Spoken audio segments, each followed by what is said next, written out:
गोसेखुर्द परियोजना से प्रभावित कई गांव का पुनर्वास अब भी अधूरा है। शेष गांव के पुनर्वास के लिए करीब 1000 करोड़ रुपए की आवश्यकता है, जिसे तत्काल उपलब्ध कराया जाए। यह मांग विधायक डॉक्टर परिणय फुके ने 25 फरवरी को विधान परिषद में उठाई। साथ ही पुनर्वसित गाँव में बुनियादी सुविधाओं के लिए विशेष निधि देने की भी मांग की। इस पर जल संपदा मंत्री गिरीश महाजन ने सकारात्मक प्रतिक्रिया देते हुए आवश्यक कदम उठाने का आश्वासन दिया। मुंबई में चल रहे बजट सत्र के दौरान डॉक्टर फुके ने गोसेखुर्द परियोजना से प्रभावित गांव के लंबित पुनर्वास का मुद्दा उठाया। सभी लंबित गांव के पुनर्वास के लिए 1000 करोड़ रुपए की तत्काल व्यवस्था और पुनर्वसित गांव में आधारभूत सुविधाओं हेतु अलग विशेष निधि देने की मांग डॉक्टर परिणय फुके ने सदन में जोरदार तरीके से उठाई। म्हणजे पावसात जातं तर ठीक आहे, 42 गावांमध्ये पाणी जातं, पण हे ते बांध असल्यामुळेच होतं ना। तो बांध जर नसला असता ते या गावांमध्ये बॅकवॉटरच्या याच्यात पाणी नाही गेलं असतं। आणि म्हणून ज्या गावांमध्ये पावसाळ्याच्या 3 महिने पूर्ण अर्ध्याहून जास्त गावं डुबतात, अर्ध्याहून जास्त घरं डुबतात आणि मातीचे घर आहेत, ते एकदा जर ओले झाले, त्याला जर रोल पकडला तर 100% ते घरं पडतात। आणि मी तुम्हाला सांगतो की 2020 मध्ये पूर आला होता, 2022 मध्ये पूर आला होता।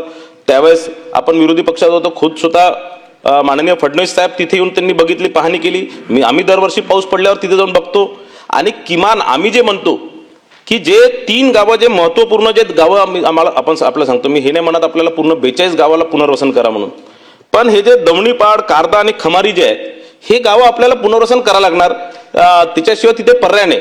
आणि जर आपल्याला जर आमच्या बोलण्यावर जर शंका असणार तर आपण स्वतः तिथे दौरा करून स्वतः आपल्या डोळ्यांनी बघून आपण बघावं। हे पाऊस झाला पावसाळ्याचा विषय। एक मिनिट, दुसरा विषय आमचा असा आहे की आज आता उन्हाळा आहे, आताही ज्या गावांमध्ये ज्या शेतींमध्ये पाणी आहे, किमान त्या गावांना तर आपण पुनर्वसन करू शकतो, त्या शेतांना तर आपण पुनर्वसन करू शकतो, तर ते आपण करणार का, हा माझा विषय। तिसरा एक, आपल्याकडे अनेक पत्र बरोबर आहे, तुम्हाला प्रश्नांची उत्तरं पाहिजे ना, तर तुम्ही 2-2 प्रश्न घ्या, मी संधी देते, पण त्यांची उत्तर ऐकून पुढे चाला ना, नाही तर मग परत तुम्ही फक्त वस्तुस्थिती मांडताय, पण त्याच्यावर सरकारकडून दिलासा द्या पाहिजे ना आपल्याला। बोला।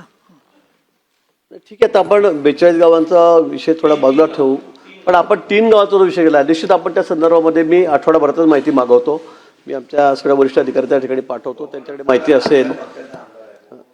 नाही, असं करायचं नसतं, होच म्हणतो ना, पण माहिती तर घ्यावी लागेल ना। तर त्या संदर्भामध्ये माहिती आपण तात्काळ घेऊ आणि जर हे खरंच त्याचे बाधित असतील तर यांचा समावेश आपण त्यामध्ये निश्चित त्या ठिकाणी समाविष्ट करू। एवढा हळू आवाज काढून सांगू नका, सांगा एकदम असा हळू आवाज सांगू नका। 3 गावांचा तुमचा असं दणदणीत आवाज असतो, सांगा। समोर कुठेतरी पाहिजे तेव्हा जरा बोलायला जोर येतो, आता कोणी नसल्यामुळे असं निश्चित आपण सन्मान्य सदस्यांनी जे 3 गावं सांगितलेले आहेत त्या संदर्भामध्ये तात्काळ माहिती घेऊ आणि आठवडाभरामध्ये या संदर्भातला आपण त्या ठिकाणी निर्णय करू। पण ही गावं सगळी करताना आपण त्याचा व्यापकॉस्टने सुद्धा या संदर्भामध्ये सगळी माहिती घेतलेली आहे, त्यांनी सुद्धा येऊन चौकशी केलेली आहे, सर्वे केलेला आहे आणि त्यांनी ज्या गावांचा समावेश सांगितला आहे ते आपण केली। 42 गावांच्या संदर्भामध्ये सुद्धा त्यांनी सर्वे केला आहे, त्याचा रिपोर्ट सुद्धा आपल्याकडे या ठिकाणी आलेला आहे। ही केंद्र शासनाची एजन्सी आहे, मोठी एजन्सी, व्यापकॉस्ट म्हणजे सगळ्यात महत्त्वाची एजन्सी आमच्या खात्याची केंद्र सरकारच्या मध्ये, पण त्यांनी सुद्धा आपल्याला ही माहिती दिलेली आहे, त्याचा रिपोर्ट सुद्धा या ठिकाणी आलेला आहे। त्यांच्या म्हणण्यानुसार आपण ते पूरग्रस्त म्हणून आपण त्यांना जाहीर करू शकतो, पण पुनर्वसन किंवा प्रकल्पग्रस्त म्हणून त्यांचं आपल्याला त्या ठिकाणी करता येत नाही। पूरग्रस्त म्हणून जे निकष आहेत त्या निकषामध्ये ज्या ज्या सुविधा आहेत त्या आपण त्यांना निश्चितपणे त्या ठिकाणी देणार आहोत, पण आपण ते 3 गावांचा आग्रह धरलेला आहे, त्या संदर्भामध्ये आपण 8 दिवसामध्ये त्या ठिकाणी निर्णय घेऊ।